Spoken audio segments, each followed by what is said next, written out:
Welcome to today's not-for-profit seminar. My name is Amit Popat, and I'm responsible for Mercer's not-for-profit business in Europe and IMETA. And we have three great sessions today for you.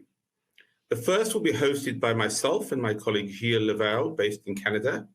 And we'll briefly reveal some of the key results from our 2022 Global Not-for-Profit Survey that we undertook earlier this year.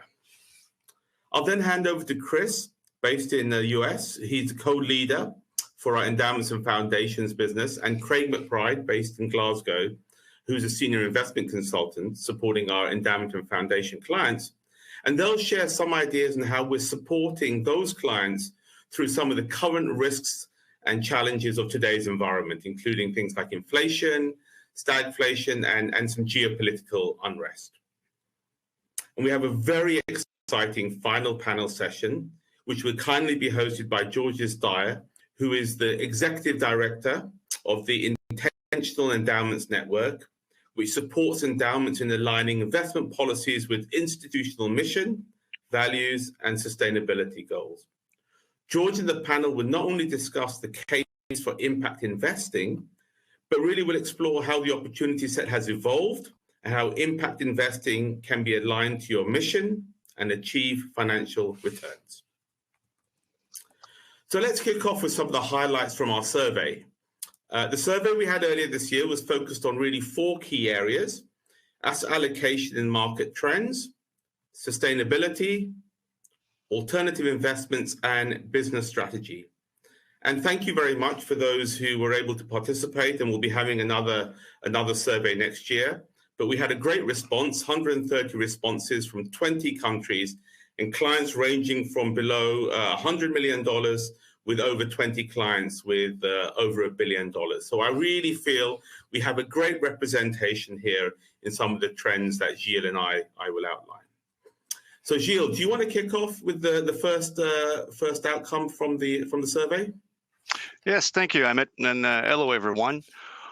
You see the title of that page is Heading Towards Choppy Waters.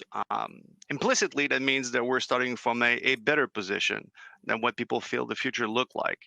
And actually, about 3/4 of the respondents mentioned that they had met or exceeded their financial objectives over the last 3 and 5 years.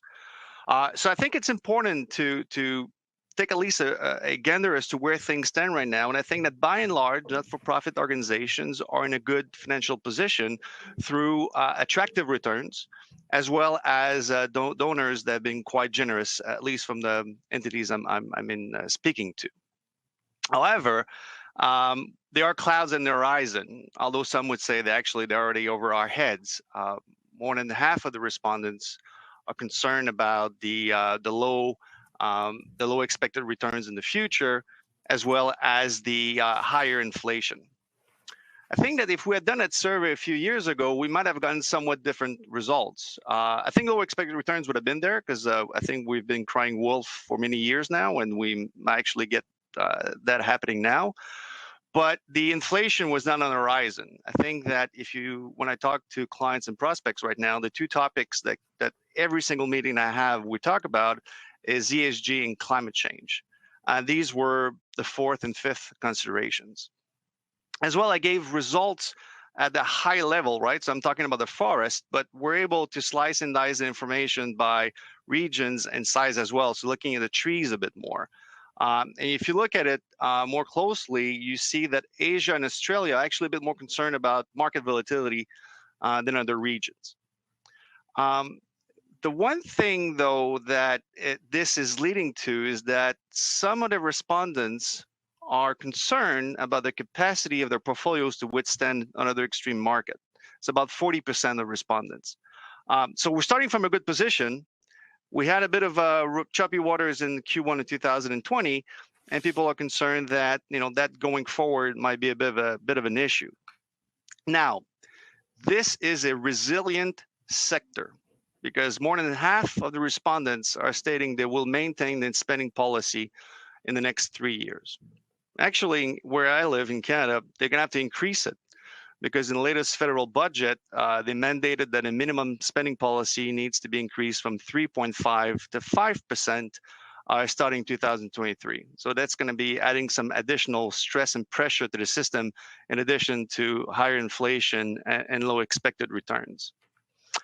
However, I think that the important thing to look at, and a nugget that we can get from this 39%, is if we dig a bit deeper and let's just look at the overall results and we look at size, so AUM, that seems to have an impact on people's confidence about the robustness of their portfolios.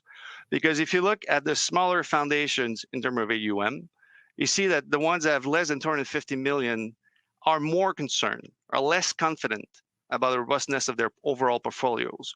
Whereas those that have above $1 billion are a bit more confident and look at about these challenges about expected returns and inflation as a bit less, with a bit more confidence.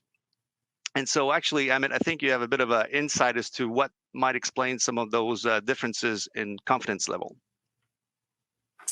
Great, thanks, Gilles. And I think your comment on spending pattern is very interesting. And I noticed that particularly those entities below 250 million are also looking to increase their spending, interestingly, and not just maintain it, but increase it going forward as well.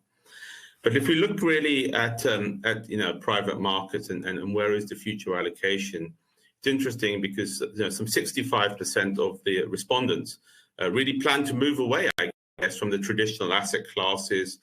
They really don't expect those asset classes to deliver to that future spending desire that they have going forward. And I guess in truth, that's not a revelation. I mean, we've had an exceptional run since the global financial crisis, and the likelihood of the returns being delivered in traditional asset classes, I think, is expected to be very low. When we look at where the changes are in the asset allocation on traditional asset classes, I think there's a couple of interesting trends that were outlined in the detail. I think firstly there is the move away from domestic equity to global equity. That was very interesting. So there is still some degree of confidence in equity, albeit the reduction is there is expected to be a reduction. But the type of equity exposure is moving away from a domestic bias to more of a global bias and an EM mandate really going forward. And I think, not surprisingly, I guess, government bonds are very much out of favor. And corporate credit really has mixed views with about 31% of asset owners, should we say, between 250 million and $1 billion, looking at actually increasing their allocation, whilst the largest asset owners are actually looking to reduce their allocation to corporate credit. But specifically on private markets allocation, clearly there's a fair number of people, and that fair number is about 63%, are already invested in private markets. However, if we look at future asset allocation across all asset sizes, so all types of asset owners within this particular segment, 75% of them are looking to increase. And really the principal reason, and no revelation really to anybody, is that private markets will be there to enhance the return of their portfolio with a lack of confidence in traditional asset classes. The private markets asset class of choice for investors is private equity. And really, if you look at the range between 100 and 250 million, some 34% of them were looking to increase allocations to private equity. If we look at the much larger component, again, looking at the weeds, as you would say, Gilles, if you look above $1 billion, 68% of them are looking to increase allocations to private markets. So whilst there's a momentum there to grow the private markets allocation, and particularly private equity, very much on the larger end, there is a very strong commitment, as I said, some 68% looking to increase allocations to private equity. And that really is a global phenomenon. It's not specific to any particular region. That being said, private debt and private real assets are all expected to increase. And I think what's interesting is, and we'll talk about it in a couple of slides, the concern about fees, that has been something that's been a trend in the last few years, is really dissipating. But we'll come back onto that in the slide in a moment. Gilles, listen, one of the key topics is ESG. What sort of feedback have we got on the ESG? Yeah, so what we see on ESG is that, it's in the norm now. So 83% of respondents are doing something or planning to doing something in the near future. Now, I think we all agree that the range of actions that can be taken and that would be considered ESG integration is quite large, and we can spend the whole day just talking about that. But I think the message we want to get across here is that 83% of respondents are doing something. It is the norm. It's not the exception anymore. I think the results would have looked quite different if we had done the survey if only like 5 years ago. And I think the reason for that is actually the market will respond to demands, right? Some of the pushback we had in the past is that there were no products available. It was not easy to do so. They might have been concerned about returns, and that we see that going away. So 61% of respondents saying, look, there's nothing that we don't have to make any compromise to basically invest into ESG. Even more surprisingly, 78% say they don't even have to compromise on returns. Now, it's interesting because you still get a bit of pushback on that. Some of the people I interact with, one of the responses they have is, look, I have a fiduciary duty to maximize return. That's how it's going to help us meet our mission. And if I do any decision that would have an impact on that return, I haven't met my fiduciary duty. Well, we can see now that that is becoming less and less of a concern for people, even though we did mention people were concerned about low expected return earlier in this presentation. Now, the other thing that I find interesting is that to get that 83%, you needed trailblazers, you needed pioneers, people that basically believed in it and created the path and market practices, best practices that other organizations could adopt. I mean, the way I would compare it is that somebody saw a mountaintop, there was no path to get to it, and they started climbing. What we're seeing now is if you get to the summit of ESG, you see that, wait a second, there are other summits to climb. There's impact investing, which there will be sessions going a bit later on today, and also net zero target. And when you look at how widely these have been adopted, you see that we're not getting there entirely yet. And actually, it's getting close to what ESG was 5-10 years ago. So with 48% respondent doing something in terms of impact investing and planning to do so in the near future, and it's like 38% with regards to net zero target. So again, you have those pioneers. By and large, tends to be in Australia and Europe. They're ahead of other regions in terms of ESG integration and some of the other aspects. And that trend will maintain over the next 2 years if you look at the intentions of the respondents.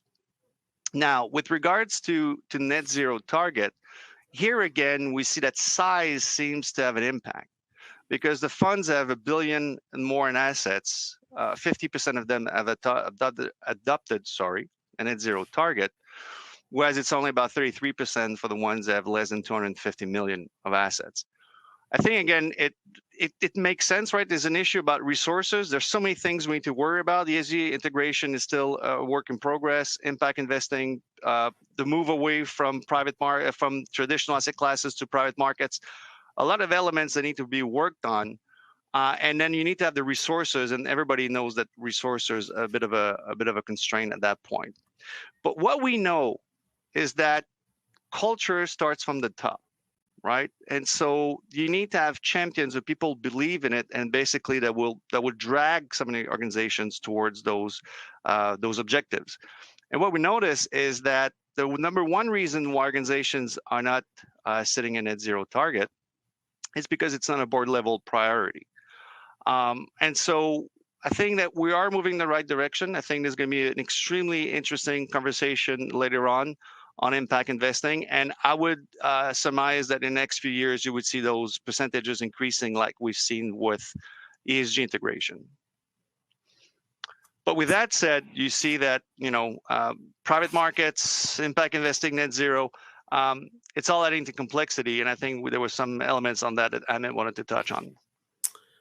Thanks, Gilles. I'm conscious of time here. And just for everybody's benefit, the full report will be made available in mid-June, and you'll all be sent an email link to be able to access the details of the full report. But just very quickly on governance, conscious of time. Interestingly, we talked about private markets, we talked about ESG, we talked about sustainability, reporting, etc. And not surprising, the majority of people, 44%, feel that their investment program has gotten more complex over the last few years. And in fact, only a third of those people, so it's only 12% of those people, really felt that they were prepared for that complexity. And if we ally that to the earlier comments about the growing momentum to private markets, Now, how are people looking to resolve it? And there are two main themes that came out very briefly. There is clearly the need to access specialism, and in principle, a large number of people are looking to access that specialism through partnering with some sort of third party specialists going forward. I did comment on fees very, very briefly, and as I said, what was interesting is that a high number of those individual surveys who've already got allocations to private markets feel that they've got good value for money and that the fees have been compensated for well through the investment returns that have been received in those private markets assets that they've invested in. But I'm conscious that we've run into Craig, your time, and Chris, your time as well. So I'll hand over to Craig, Chris, but as I explained, what will happen is that the survey results will be out in mid-June, and we will communicate that and send a link to everybody on this webinar. So Chris, Craig, over to you. All right. Good morning, good afternoon, good evening, everyone, and welcome to the session. You know, as we think through mission-driven organizations, one of the major advantages that they have is investing over very long time horizons. The opposite side of that coin is that you have to live through then many more short terms, and so that can be quite the challenge. And in the next half hour or so, we're going to sort of talk about how to frame and sort of prepare for those things. We will have time for Q&A, and please feel free to write any questions that you have into the chat box, and we'll have time for those at the end. As Ahmed said, my name is Chris Adgerson. I'm based in our St. Louis office, and I co-lead our U.S. not-for-profit practice. I spent 25 years with Mercer working with not-for-profit clients on the types of issues that we're going to speak about today.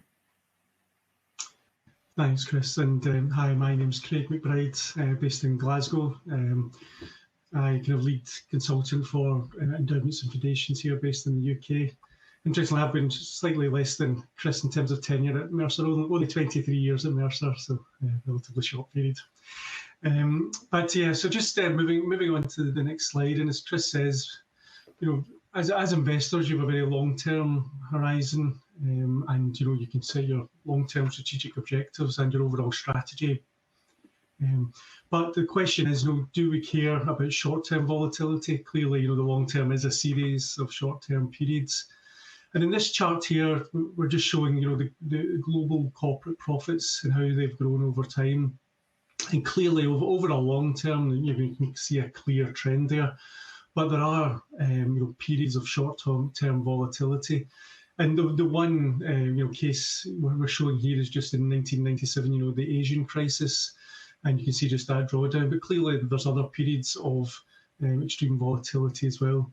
Interestingly, the Asian crisis actually did take 4 or 5 years for profits to recover. So how we define short-term as well is important, and we'll come on to that.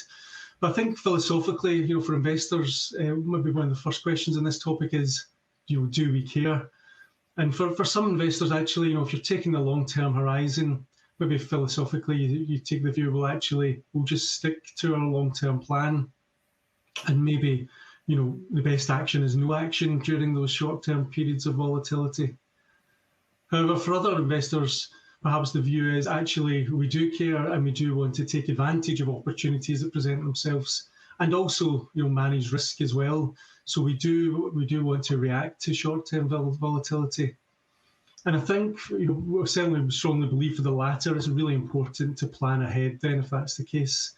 And the next couple of slides are just going to talk about the overall framework that we believe in terms of how you'd actually address that and then be equipped to prepare for short-term volatility when it arises. Clearly, for the vast majority, if not all, long-term investors, there's a clear mission and objective set, and then you build your long-term strategy around that in terms of which asset classes you invest in, etc. I think then moving through, making sure you have a proper framework in place to react to these short-term volatility opportunities. As I say, it's important to set out, your beliefs, your policy, and your process. And we'll go into this in more detail in the next couple of slides. But briefly, in terms of beliefs, it's really about what you might do when those opportunities present themselves. Being clear on that at the outset, as I say, having a plan, ensuring you're all aligned, on those beliefs is important. Then, in terms of thinking about policy, it's about who makes those decisions, and indeed, how much of a position you're wanting to take, within your overall risk tolerances. And then thinking through onto the next step is really about process. How is that actually implemented? Who's responsible for implementing? And indeed, is speed important as well? What kind of timeframes are you working to, and how does that get done within those timeframes? And then ultimately, that feeds through to your portfolio and the positions you may well take against that long-term strategic benchmark that you have in place. So as I say, if you're going to react to short-term volatility, it's all about planning in advance and thinking through these important steps.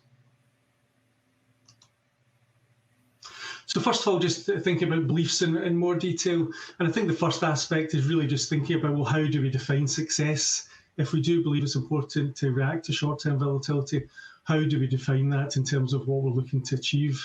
Is it in reference to your long-term strategic benchmark, or indeed your absolute return target that you've set? Or it may be, for example, relative to your peer group, measuring success. And depending on what the answer to that is, will actually impact on how you change your portfolio to that short-term volatility. Another aspect is defining your horizon. So whether short-term is 3 months, is it 6 months, or perhaps even longer, could be over 12 months in terms of how you define that short-term period.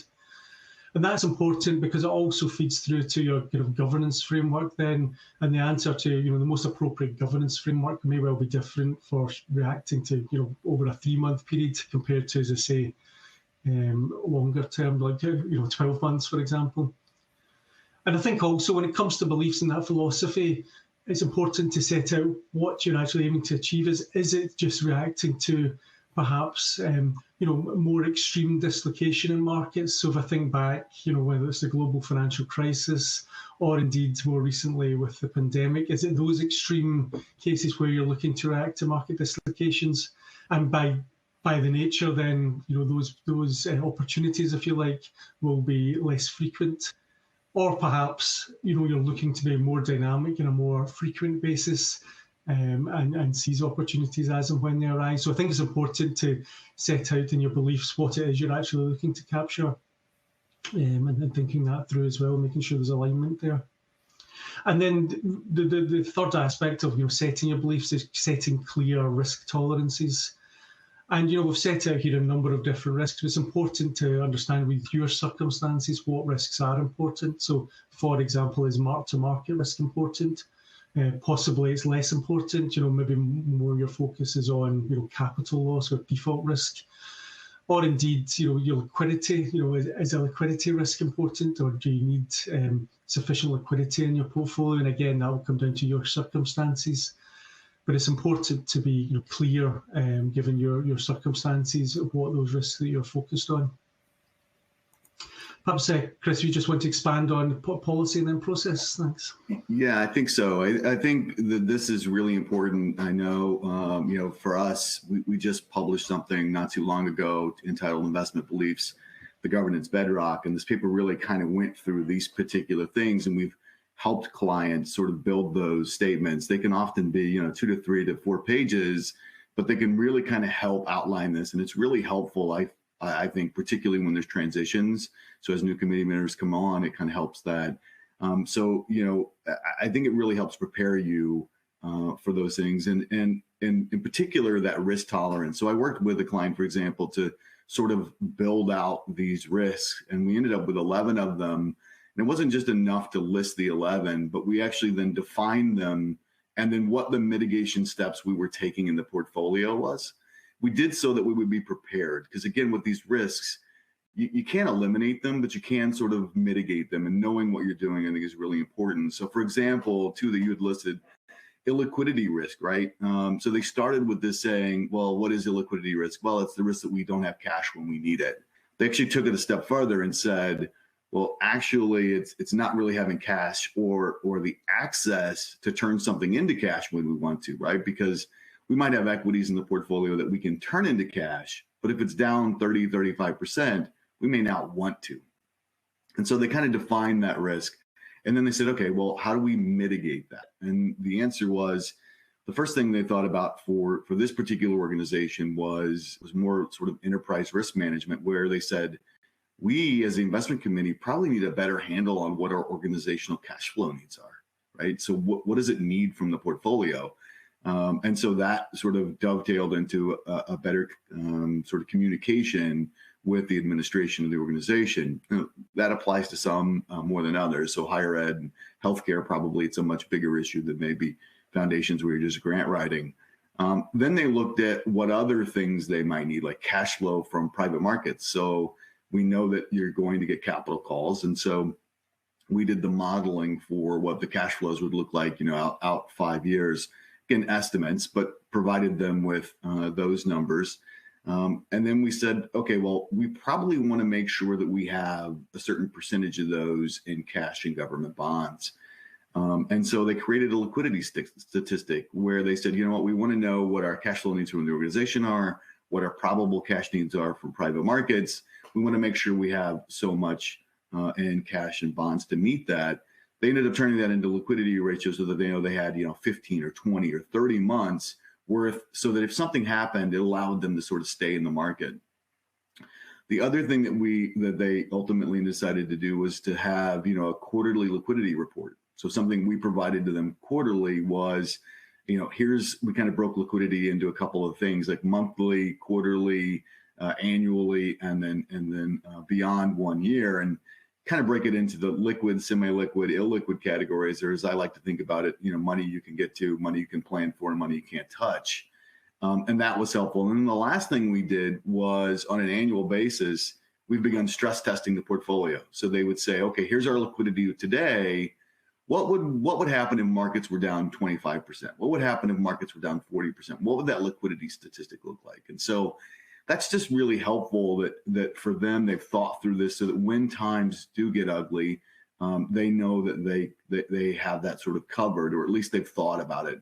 Another one is something like headline risk, where for them, this is a little more touchy-feely, where it's sort of like the risk that an investment we made ends up in the paper, which generally, is sort of negative. That's kind of the way they view it. And generally it shows up, frankly, from managers hired. So a manager has a blow up, that kind of thing. And so they sort of define that. And then they said, okay, so what are we going to do about it? Rigorous manager due diligence, which they obviously lean on us for, but the committee participated in. They also decided that, we want to make sure that we have conviction in our managers. So we're only going to pursue something if we really have conviction as a group. And then the last one is really about position sizing. So knowing what our position sizes were and limiting it was a way to sort of mitigate that headline risk.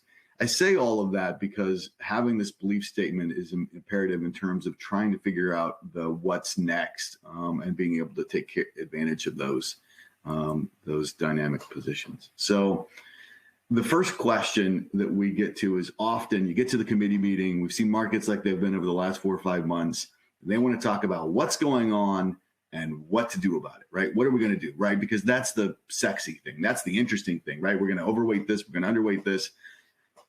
Well, I would argue that's sort of at the end of the train. And what comes first is really who's going to do it? Who's responsible? Then it's how and how much, and then finally what. But you get to that who's making the call. And so if you see here from a governance perspective, you can kind of think about those couple of things we have mentioned there. The board, the investment committee, the investment team or staff, that I kind of think of as is internal, right? And those are sort of internal to the organization. Otherwise, we could outsource some part of this to either a delegated OCIO or to our investment managers, and that's more of an external. And what's interesting about that is that the internal is oftentimes more top down, where the external is sort of bottom up. And so I think, to expand on that a little bit, as we kind of look at this particular graphic, I think, you can kind of see this. I broke it out in 2 places, where the internal and the external. If we're talking about internal, it's organization led, right? So it's those folks who are internal inside of the organization, often top down strategic. In other words, you've built sort of your IPS out. I would say oftentimes your focus is on asset allocation. So, for example, we like domestic equities or international equities or emerging markets, or we like large, or we like small, or we like domestic or foreign bonds, or we like credit or not. Those are kind of the things, and we typically would see clients move around, say, well, we want to be overweight by 3 points here or 2 points here, or those kinds of things. And so it's more of a top-down, driven by asset allocation focus. Whereas externally, what we're talking about often is much more about execution. So there, we're outsourcing, let's say, to your investment managers. In this case, what we're thinking about is maybe we've got an allocation to global managers, and we allow them to make the decisions for us, or we have multi-cap strategies and allow them to make the decision for us. That requires much more flexible mandates in the investment policy statement. And of course, there are some issues that go along with both of these. So for example, on the internal, there's the question of speed. And oftentimes with these organizations, you're going to meet 4 times a year. Markets move quickly. They're moving what seems to be even quicker. And if you have sort of a short horizon on your tactical moves, you don't really have a lot of speed, right? Because you're just sort of governed by when is the next committee meeting, when are we going to do that? And so that can be a particular issue. Articulation, that's really about spelling things out in policy. So there's a lot more bookkeeping, if you will, that goes into sort of a top-down focus, because you're always sort of changing that policy, which then gets reflected in the investment policy statement. The third one is turnover. And turnover really is about committee or organization turnover. And we certainly see that as a particular issue. One of the great things about the organization is I would argue that the time horizon of the institution is very long. The time horizon of your investment committee chair or your investment committee members is often short, right? And so you've got this turnover, and it's not uncommon to see a particular committee that you worked with for a while that has a bias towards large cap, small cap, non-US, US, whatever it is that they want to be tactical around. And then your next committee, as it turns over 6 years later, they may not have exactly the same views. And so you're going to see those sort of mitigate over time. The last one is group dynamics. And this is probably my favorite, and in part because it's one that as consultants or frankly, people on committees, we see this all the time, right? Where you have committee members who have differing opinions. It's worthy of a story, but I was working with a client. This is a higher education institution in fourth quarter of 2008. And you can imagine fourth quarter of 2008, things are melting down, markets are going, and things are, a lot of people, frankly, are really scared. And in the room are 2 very different people who led the committee. One of them was a private equity manager who obviously thinks very long term. His holding period is 10, 12 years. And the other one was a hedge fund manager. And for him, long term meant a week. And so one of them is arguing, I'll let you pick which one, that the world is melting down, that we have to raise all this cash, everything is going terrible, we need to liquidate the portfolio. And the other one is saying, it's okay, we have a plan, we're going to stick to it, things will turn around, we'll reinvest, all that kind of stuff. And as you can imagine, that conversation got pretty heated, to the point that it almost ended up in a fist fight across the table. And so, while I haven't seen anything sort of that dramatic in a while, I think it's clear that group dynamics present sort of an issue with sort of that committee-led tactical nature. From an external standpoint, if we think about hiring managers to do that, there is the question of oversight, because clearly the committee is still responsible for investment managers. You're going to have to look to them and make sure things are being done. So that is still, that extra layer is there from an oversight perspective. The second one is evaluation. And we say that because if you hire a global manager and they do great, let's say, is it because they picked the right countries or the right stocks? And so you have to kind of go through, did they get lucky? Is it good? All that kind of things that you normally have to go through, but it just adds an extra layer of sort of evaluation. The third one is diversification. That can be an issue because, frankly, if I hire, let's suppose, 5 global managers and all of them at one point decide we want to be in emerging markets and be heavy there, then your entire portfolio is skewed in that direction. And so you're going to lose some of the diversification benefits that you maybe wanted to put in with your strategic asset allocation by letting them do that. And the last one then is really about cost. Clearly, if you want to pursue sort of a bottom-up approach, you're not passively managing any piece that also comes with additional costs. And so that's part of it. On the next slide here, I'll go a little more in depth about the internal guidance. This is really a responsibilities matrix. It's something that is, this one is pretty basic, but we found putting something like this into the investment policy statement helps with that articulation piece that I kind of talked about earlier.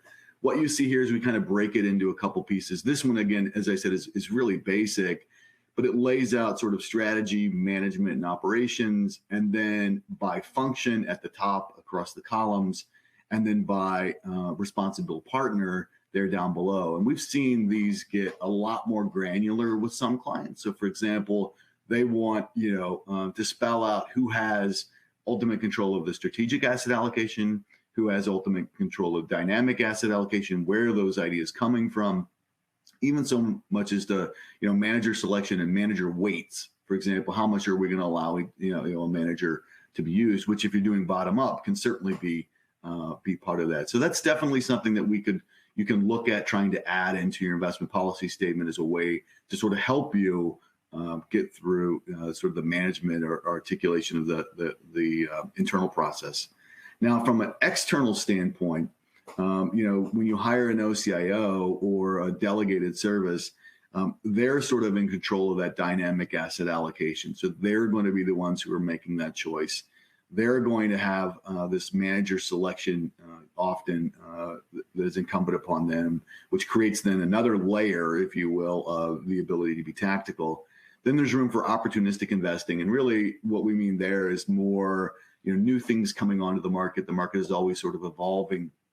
And it's certainly a little easier for them because they're always sort of in the marketplace. A delegated partner can sort of add that as we add on new asset classes as things evolve. And the last one is timing, which is probably the biggest thing that you're outsourcing, is the ability to say, look, whenever you feel like it's the right time, you can do it. So your committee's not having to sort of be guided by that. I think that was speed was one of the issues we had with the sort of top down. Now, from an investment manager standpoint, I think you're looking here is you're trying to sort of go from the specific to the general. So it's regional allocations versus global. So if you're thinking domestic equities, international equities, emerging markets, wherever you're located, or hiring global managers, right? So you're allowing them to make that decision. All cap versus specific mandates. So large cap growth, large cap value, as I mentioned, growth value versus a flexible core manager, investment grade versus flexible credit or multi-asset credit. Within hedge funds, looking at single strategy names or multi-strategy hedge funds is a different way, or even fund of funds is a way to implement that. And then finally, public, private versus unconstrained. And that sort of gets into the opportunistic piece that I was kind of talking about earlier. There's obviously, you can break out, specify how much you want in public markets and private markets. And there's sort of a new breed of managers that are sort of bridging that gap, right? So they're saying, look, we're going to start with some things that are public, some things that are private, and we'll hold them as they go from private to public. And so that's certainly another way to do that. So folks like Tiger or Viking are some of the names that are doing that. And so that's one way to kind of think through the external piece. The next question I mentioned was how much, which is really how wide are your strategic shoulders. And I think that's a question that everybody sort of has to get through is that, okay, great, we're going to do something. How much do we do it? And I think you can build that into your investment policy statement as well, about how far you're willing to go away from your strategic policy, your strategic asset allocation, because at the end of the day, the further you go, the more likely tracking error there is to that, whether it be positive or negative. The next issue with process is really about what are the issues. And as Mike Tyson, I think was quoted as saying, everybody has a plan until you get punched in the face. And remember my fist fight story that I told you about, right? So there were some things as we think about both of those. both of those gentlemen were right over their perspective windows. So if you were only thinking about 1 week in the middle of the fourth quarter of 2008, liquidating was something you certainly could have done. If you're thinking much longer term, then actually adding to equities was probably the right thing, right? So having those things, we know we are emotional creatures, that there's going to be 5, 7, 10 people in a room trying to make decisions that are best for the institution, but we're all guided by that emotion. That's where, as I said earlier, building out that investment belief statement and going through these risks and kind of spelling all of them out is really helpful, because when you get punched in the face, then you have, okay, but here's our roadmap. So here's what we said we would do. So you can delegate some of that discipline, kind of what we just talked about. The other thing is you can build in automatic triggers. A lot of times within investment policy statements, you're going to work on a specific rebalancing policy that says, hey, here's our target. If we get so far away, we're going to rebalance. Or you can say, as a committee, and I don't know if these work great, but you could say something along the lines of, look, if the S&P hits, I'll make a number up, 3,800, that would trigger us to do something. If credit spreads get to 600, that would tell us that we should do something. But importantly, you need a communication plan so that everybody knows exactly what that plan is. And then you work around the constraints, which we talked about earlier, are often just about liquidity and safety as being the two sort of big issues that you kind of have to work around and be sure you're aware of. So that kind of sums up that process as we go from beliefs to policy to process. But I think now is probably a good time to sort of talk about, okay, so here's what we're seeing in the marketplace today. Thanks, Chris. And so just as you say, for the last 4 or 5 minutes of our section, just focused on, so how do we see the market? And what we're showing here is actually the US dynamic asset allocation views. You'll be aware we do have our global DA views and specific DA views in specific regions. So there might be some slight differences, but here we're showing the US. And I thought, first of all, just focus on equities. And in terms of our dial there, you can see broadly our view on equities at the current time is broadly neutral. But that said, within equities, there's some interesting notable observations to make. And the chart at the bottom here, we're showing the blue line, so the price earnings ratio, so the price you pay for those earnings for US equities. Based on a 10-year average earnings. And you can see there against the green line is kind of representative of developed equities excluding US. You can see there's been quite some dispersion to the far right, at the current time, US equities perhaps looking more overvalued compared to, non-US developed equities. So, perhaps worth considering in terms of your overall US versus non-US developed equity split there. And in terms of outside of developed equities, thinking about emerging market equities, actually, in terms of the valuations for emerging market equities, we do think they're starting to look attractive, but it is offset to some extent just in terms of, the uncertainty, the geopolitical risk and macro risks as well at the current time. So overall, our view, despite kind of the valuation basis of emerging markets, overall, we're fairly broadly neutral on EM equities at the current time.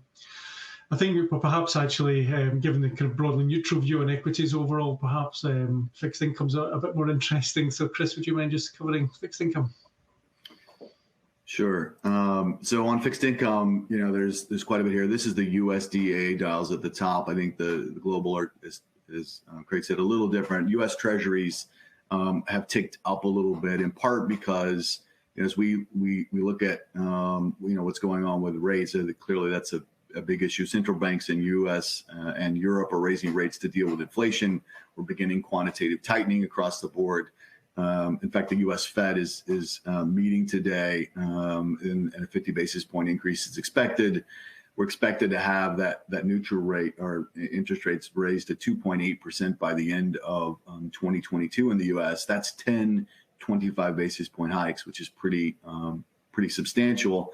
The ECB is expected to start raising rates in July and fully raised by an 80 basis points by year end. The U.S. aggregate bond index, for example, is down 9%. That's its worst start ever.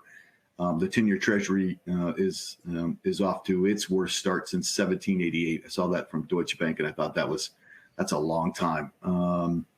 And then finally, the global aggregate, and interestingly enough, there are just 100 negative yielding bonds in the index now. There were 4,500 at the peak. And so you can just see that rates have certainly moved up across the board. Some things that we like still, tips, which we have been a little overweight on, now coming down as break-evens have headed up. Investment grade credit weakened up a little bit as you see move to the left there, in part because, as you can see there, both investment grade credit spreads and high yield spreads remain pretty tight. And so if you're thinking about their, the rough waters of economic conditions going forward, makes sense to kind of lighten up on credit. Securitized, still a fan of. And then finally, in the U.S., increasing duration. We've been underweight duration for a while. And as the shape of the curve is kind of flattened out, it kind of tells you that, at that point, it's I won't say it's safe, but it's certainly a better risk return profile to go ahead and sort of move out and unwind some of that short duration position. Thanks, Chris. And then just as we've talked about already, and Amit mentioned in his section, just in terms of the level of concern around inflation, and it's on pretty much everyone's agenda, given the current environment. On this slide, just briefly looking at the type of asset classes you could consider to build in some extra protection into your portfolio from an inflation perspective. And what we're showing here, if I focus your attention to the bottom left there, asset classes that may well provide kind of short-term protection against inflation, well-known ones like commodities and gold. And those sort of asset classes are the type that would expect, Chris mentioned earlier on, managers been given discretion, to take more tactical kind of dynamic positions within their overall mandate. And then if we work to the right-hand side in that bottom row, thinking about asset classes that you could add to your portfolio to provide some more inflation protection, things like listed infrastructure, REITs, or indeed kind of more natural resource equities. So those type of instruments clearly in the short term would exhibit kind of equity-like volatility, but over the long term expected to provide more inflation linkage and protection to help insulate your portfolio.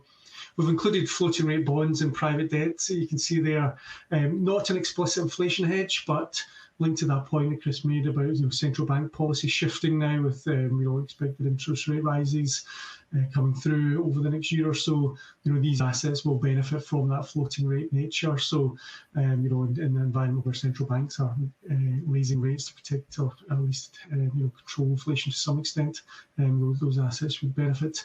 And then back to that point about private markets that was mentioned earlier on, at the top right there, asset classes depending on your constraints around liquidity, etc. As an investor, asset classes you could consider as sustainable private infrastructure or real estate, and indeed within private equity and natural resources to give you kind of a liquidity premium plus inflation protection as well. So clearly a number of different asset classes there, but the appropriateness would depend on your overall circumstances and constraints that you have as an investor. All right, so to sum things up, in terms of preparing for higher volatility before we go to Q&A, I think you saw earlier on our dials move to a neutral exposure in equities and growth assets, particularly if you're overweight high yield today. That looks like that might be something to sort of move away from. Evaluating your short-term liquidity needs. Cash has a lot of optionality today. To the extent that you can hold a little extra is probably a good thing. Consider long-term inflation hedges, basically what Craig just pointed to, and then finally just be prepared. If you've got those beliefs, policy, and process in place, you can be prepared for opportunities. So I think at this point we can thank you for watching today, and we're now going to hand it over to George's Dyer and the discovering how to make an impact panel. Thank you.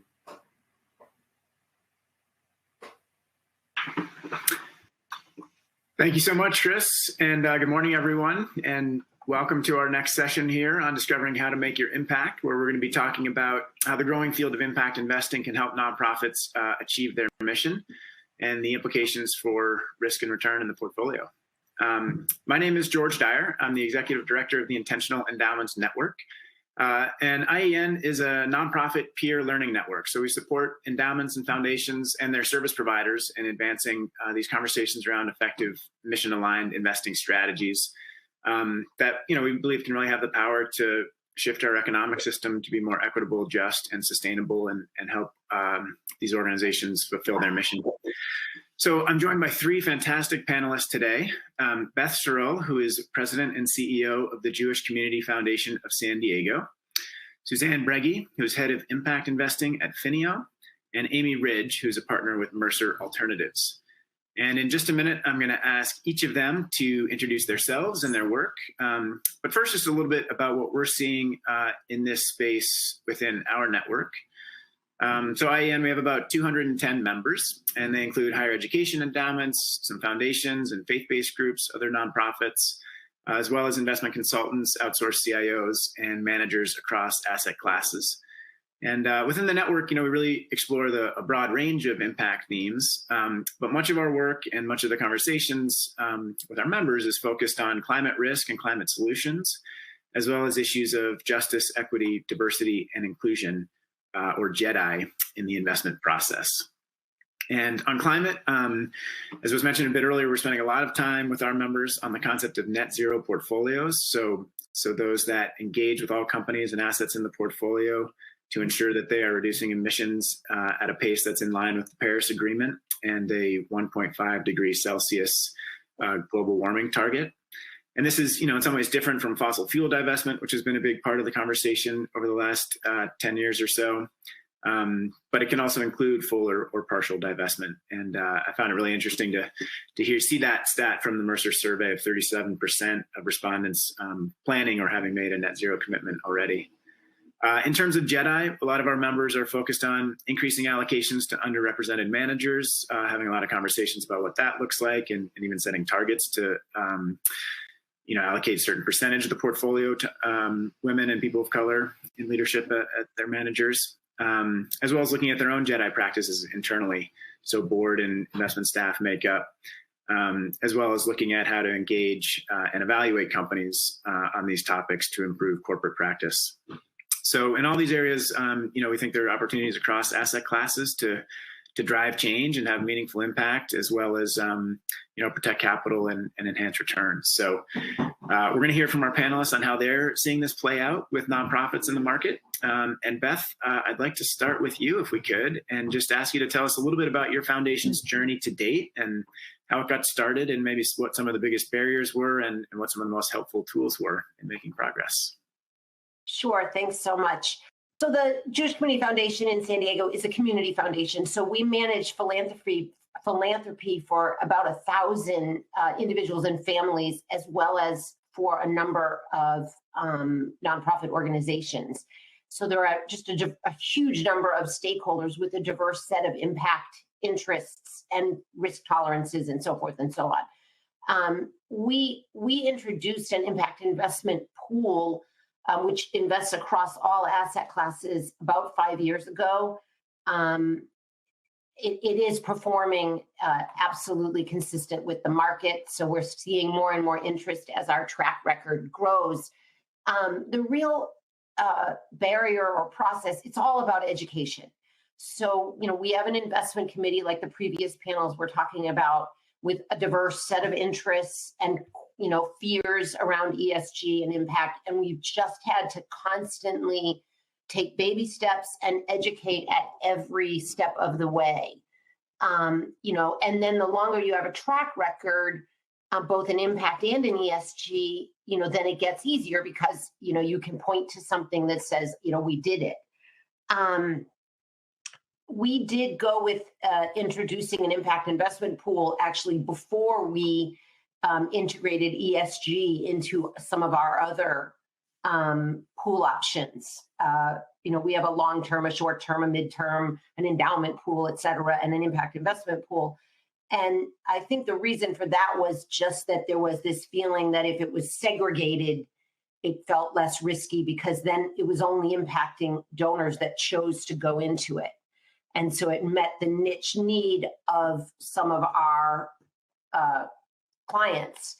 But as it's done better, we've then introduced an ESG integration into our long-term pool.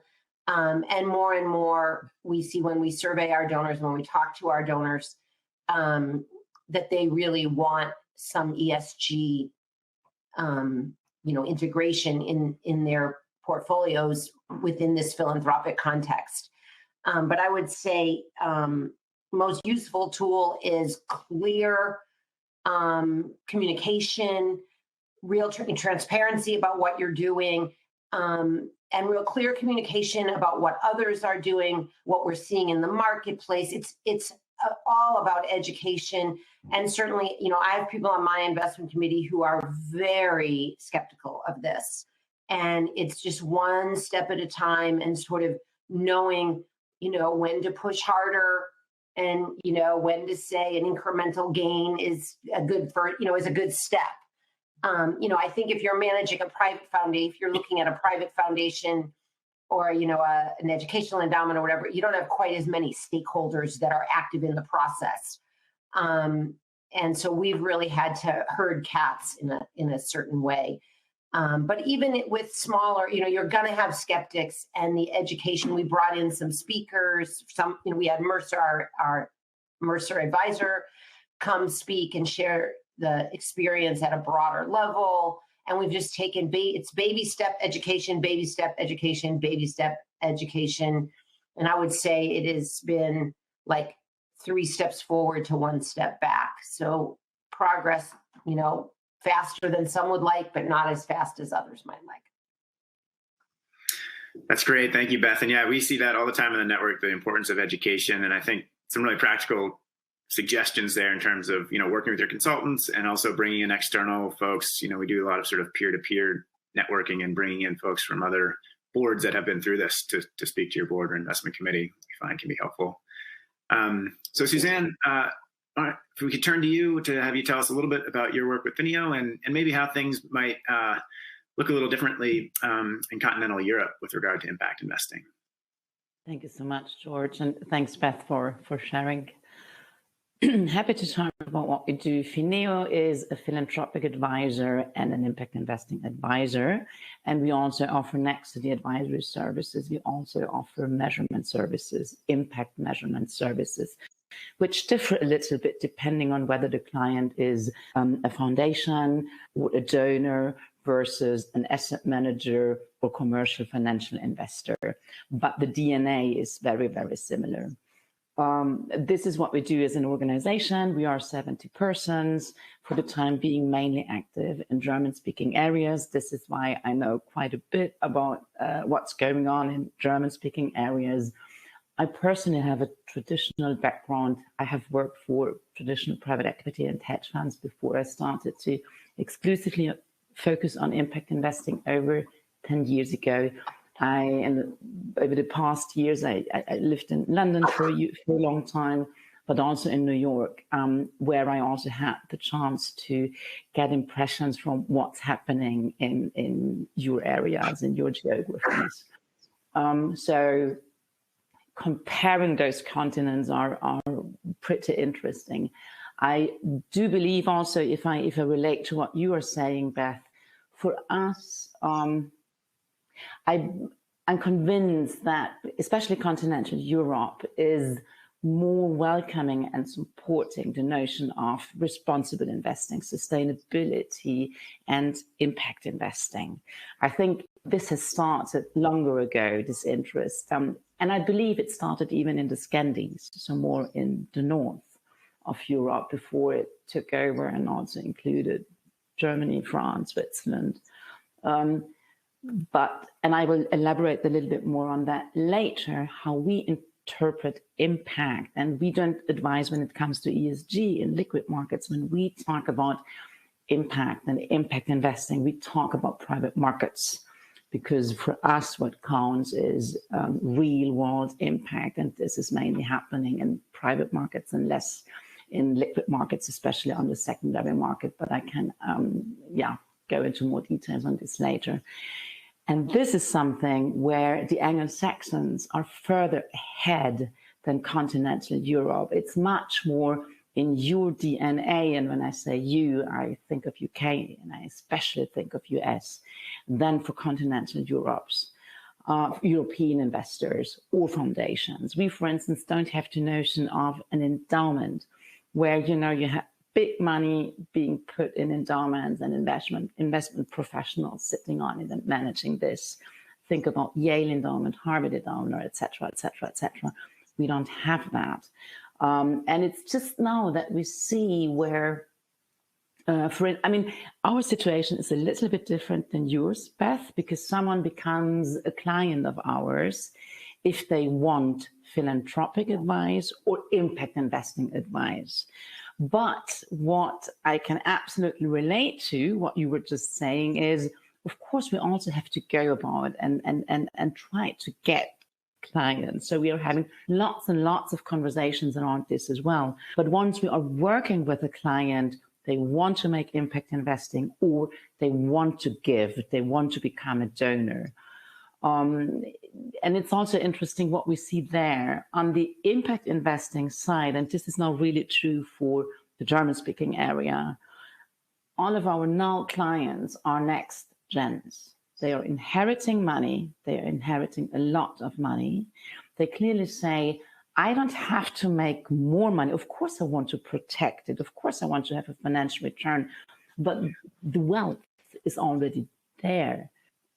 So what can I do differently? And also, I do believe the sense of thankfulness and being humble, maybe because they have inherited, also makes them to think more about empowering others through investments.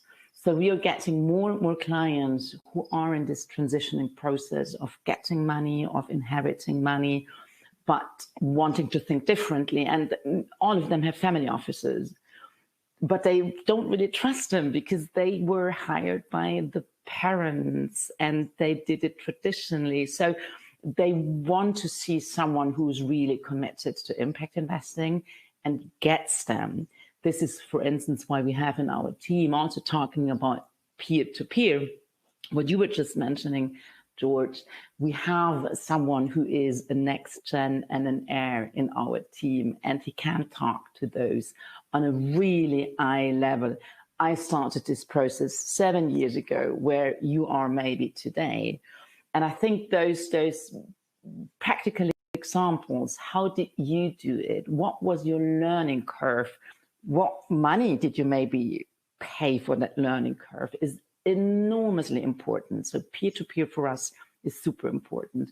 And then on the endowment, not endowment, but foundation side, we also are gaining traction among them. Yes, because we know the foundation world in the German-speaking areas really well. And if we go to them and say, look, and we are a charity ourselves, by the way, we can help you to do it. Trust us. They are now starting to open up, but believe me, it was a tough walk. And it's still only a few who are starting to open up. So, yeah. And I think there you are more advanced.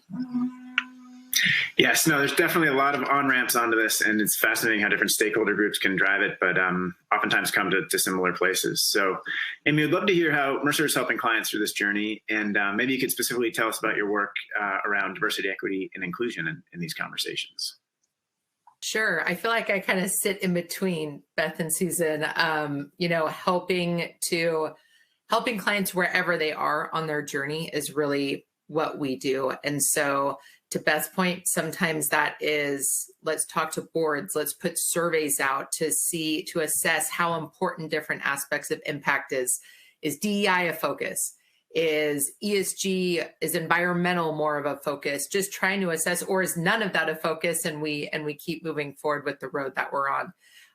I also solely focus on private markets, and I lead our DEI research here at Mercer. And so I spend a lot of time, I work with a lot of our endowment and foundation clients, and just trying to understand how they want to integrate impact into their portfolio. When it comes especially to DEI and investing in historically underinvested people, it's assessing what does your portfolio look like today? You don't know what your starting point is if you don't know that. How do you define diverse, or how do you define impact? Mm-hmm. Those are all things that we work on. Diversity, some people think, is at an ownership level. Some others also look at key decision makers. So just helping think through how do we define it? And then what is our portfolio at today? And then, Chris was saying earlier, some great policy things to think about. Are we establishing, certain percentage targets? I want my portfolio to be 30% impact by 2025. I want diversity to be 50% of my private markets managers by 2030. Whatever it is, let's write that, is it a policy? Is it a percentage? Or is it just, let's ensure that we are looking at more impact, more diverse managers, those types of things. So I really help with that. And then I'm also the person out there in the market doing calls with managers, shaking hands, meeting people, understanding what the best opportunities are in the market, because, it's our fiduciary duty, as we said. This is not make impact investments, make DEI investments for a charity reason, but it's really returns first approach. Yes. And that's what we have to do. But in order to do that, there are hundreds of managers in the private markets today that can meet these mandates, can add this to your portfolio, but they're all at different levels, different institutionalization levels. And so that's really what we do, is we help to curate calendars. We help to provide solutions to clients, again, meet them wherever they are in their journey of impact and DEI. Yes, I can echo that so much. I do believe, and we also believe, that the financial return side has to work as well, because otherwise it's never going to be mainstream. And our vision is very clearly, we want impact investments in every portfolio, and also in every portfolio of fiduciary managers who could not, because of their fiduciary duty, invest in lower returning strategies and products. And it's doable. And over the course of the last 10 years, I've had so many managers, what you just described as meeting, talking, shaking hands. And I'm absolutely convinced that it's doable, but it's you have to do your homework. Yeah. Right. Yeah. Yeah. And I would agree. I mean, in our network, and this comes back to the definitions in some ways too. But I think, there are some who will say, impact investing must be concessionary returns. But in our network, we have a lot of higher education endowments and really think about impact in that sort of returns first perspective. And do think that there are great opportunities kind of across that whole spectrum, from pure philanthropy to, high return, high performing impact investments. And on this kind of note of terminology, Beth and Suzanne, you both kind of talked a bit about the differentiation between ESG and impact and how that shows up in different asset classes. And I was wondering if we could talk a little bit more about that, Beth, and how, you've been taking kind of a whole portfolio approach to that and how you distinguish them. Sure.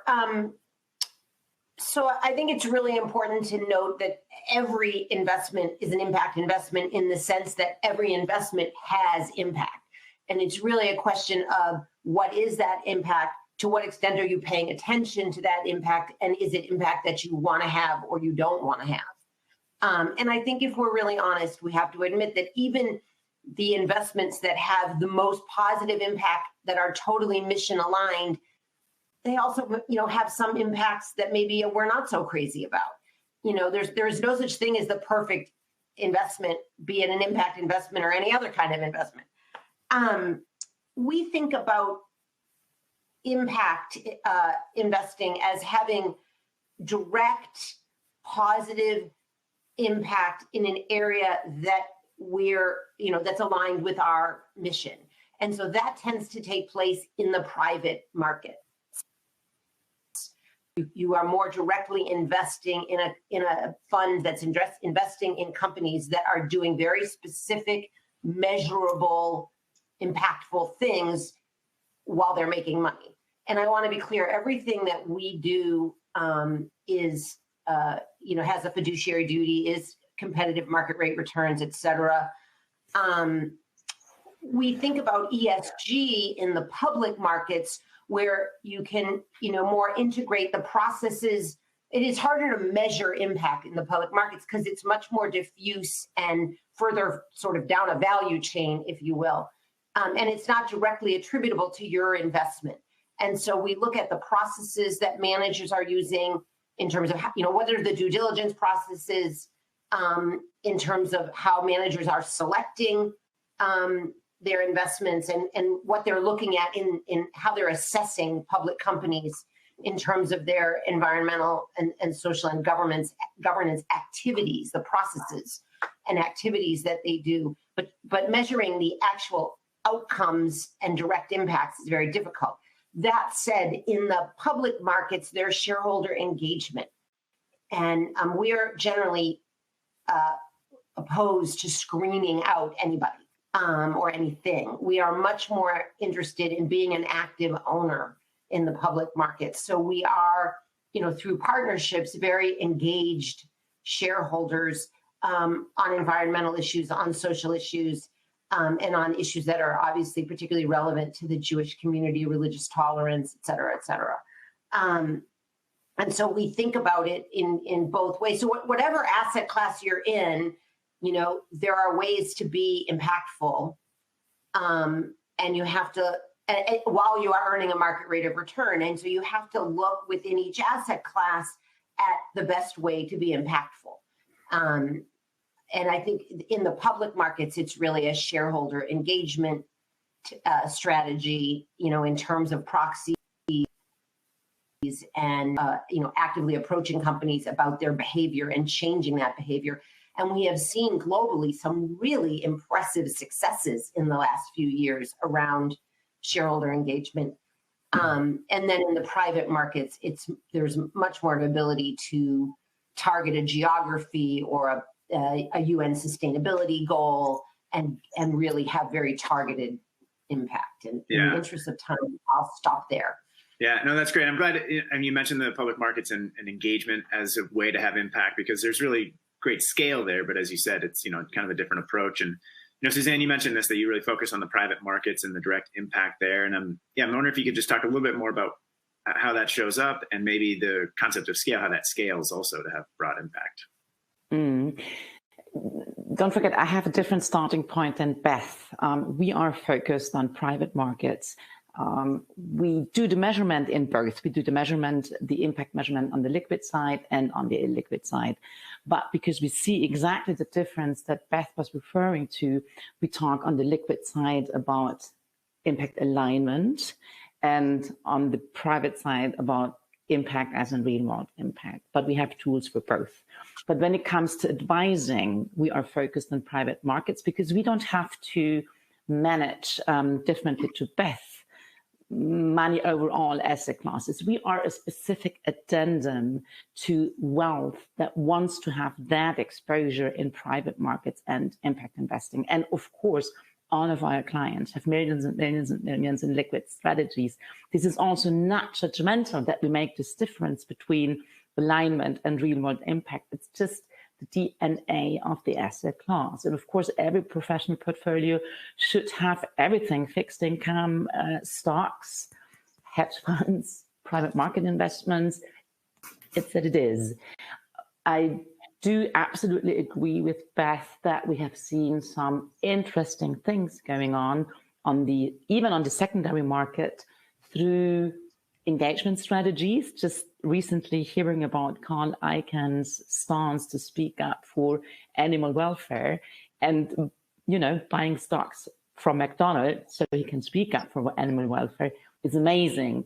But we also see lots and lots of engagement strategies dealing with governments, which when it comes, for instance, to disclosure, it might be interesting for the investor who buys the stock, but it's not going to change anything out there in the real world. And very often, even ESG without the engagement thing is divesting. And if I sell a stock, someone else is going to buy it. But here again, it's just the DNA of the asset class. And I agree with Beth. One should really look at how can I have positive impact within an asset class and go as far as possible. Mm-hmm. The element that I like about private markets so much, and I also think why this is more active, is influence. I mean, I have to buy a lot of Siemens or Allianz shares before Joe Kaiser or Oliver Bete is picking up his phone when I ring. This is never going to happen. But I am invested on behalf of a client of mine in an Indian startup, healthcare startup, private eye care for the poor. I'm on WhatsApp with the founder. I talk to him once a week, although we are a tiny, tiny investor. And this is what I like, being an active investor, talking about strategy, talking about linking impact and profitability, talking about what is happening when you have unintended consequences. You were referring to impacts that you might not want to have, but they might happen, and having this like-mindedness. And it's not just, I think, how we're going to change a lot of things, fundamental problems, but it's also a lot of fun. This is why I'm just a big fan of private markets, whether it's, okay, that was a venture capital example, but also private equity. And I think this is also how you can see scalability happen there. Of course, the lever, if you change things, if I can really manages to change McDonald's animal welfare policies, the scalability is huge. But think of innovation. Think of what can start small and become massive. And I think innovation is happening also a lot through private markets. Mm-hmm. Absolutely. That's great. And so, Amy, I'd like to come back to you. And, you mentioned DEI in your process, and that's a big focus area for our members as well. And I'm just wondering if you have, thoughts on the best approaches or specific resources that the audience might benefit from in approaching this, and how you think about sort of the S in ESG as it relates to the E and the G.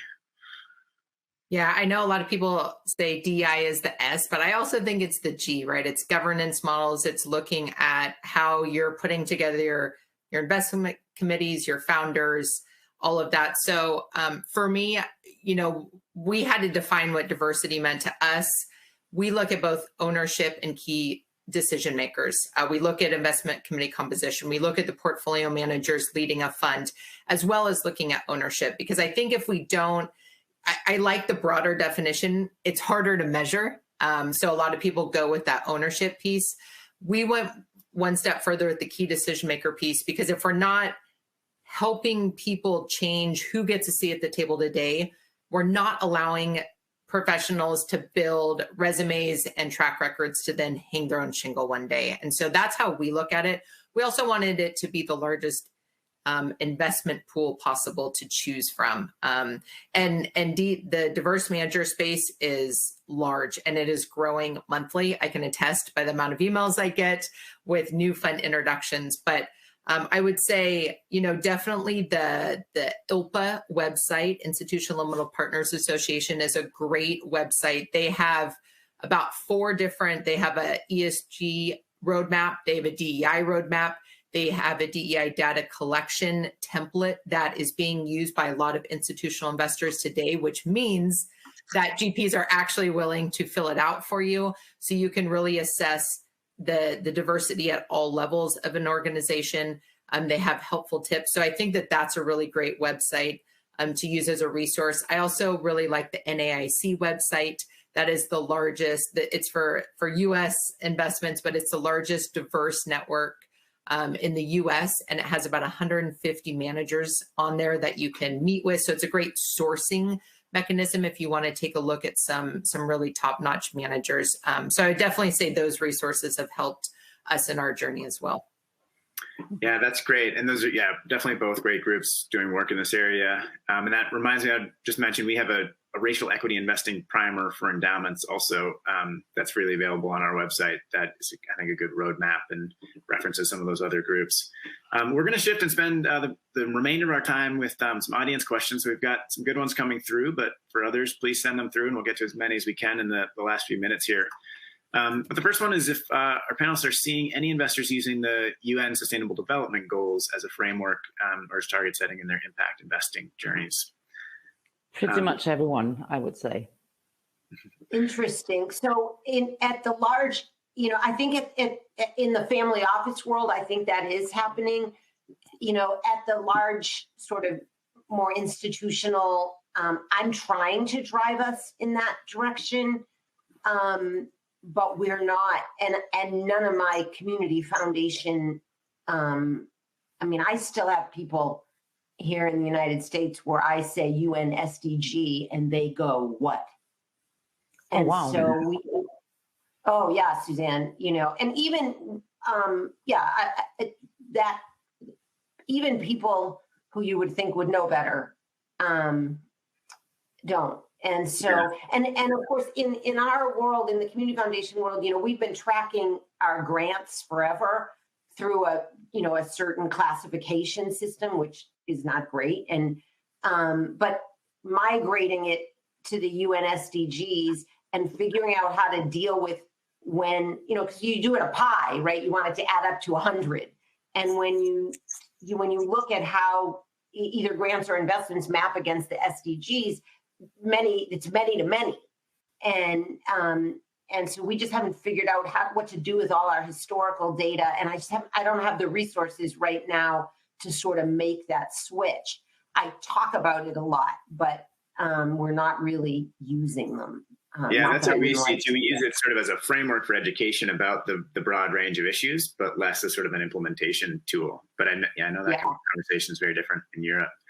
We've got a lot of great questions. I want to get to as many as we can. And I think this is a really good one, is what has been an easy starting point, if there is such thing as an easy starting point, to kind of get the conversation going on this? I mean, I think we've heard lots of examples about there's lots of different on-ramps into this work. And so, I don't know, Amy, maybe if you have thoughts on how you've seen clients kind of approach this, or Beth, if you have recommendations on what might be an easy starting point. Well, for the foundation world, Mission Investors Exchange has a ton of resources. You have to start by educating yourself. So like you're on this webinar, but this is 40 minutes. And so it's really look at the Global Impact Investing Network, look at Mission Investors Exchange, and start talking to people, set up conversations one-on-one. Most people, pretty much everyone I know in the impact investing space wants to convert, wants to help other people come up behind them. And, I talk to people across the United States all the time who are trying to do take their first step. And you just have to talk to people and educate yourself, and then start educating others. And these resources that everybody's been mentioning are there for you. That's great. Amy, other thoughts?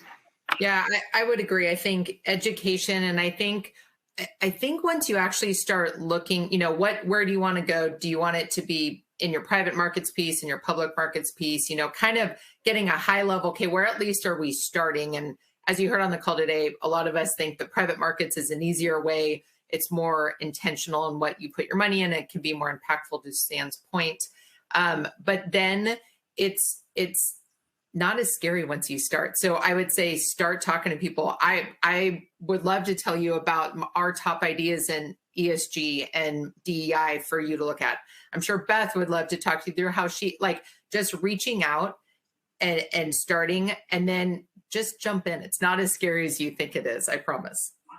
Yeah, those are great specific resources, Beth. I mean, I think, Mission Investor Exchange, you mentioned the Global Impact Investing Network. Confluence Philanthropy is another one for foundations. That's a great set of resources. And at the Intentional Endowments Network, we have a roadmap that's really just designed for this. It's sort of just a graphical framework to bring to your board that says, start with learning and education and work through this process. And I think, it is a process. So taking that first step is sometimes the hardest, but most important. I'm going to try and squeeze one quick, actually, no, I think we don't have enough time. Unfortunately, we've got some great questions, but we're just a couple minutes to wrap up.